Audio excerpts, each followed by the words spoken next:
আসসালামু আলাইকুম।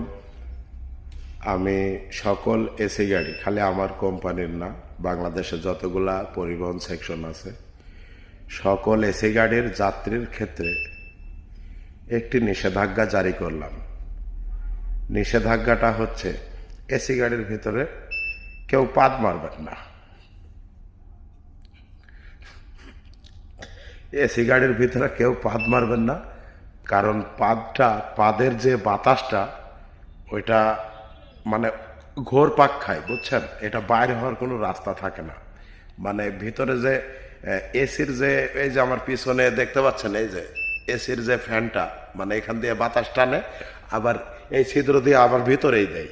মানে ওই পাদের গন্ধটা ওর মানে পাদ তো মনে করেন আপনার শরীর থেকে বাইর হয়ে যাওয়ার পর পাদের যে কি অবস্থা করে এসিতে,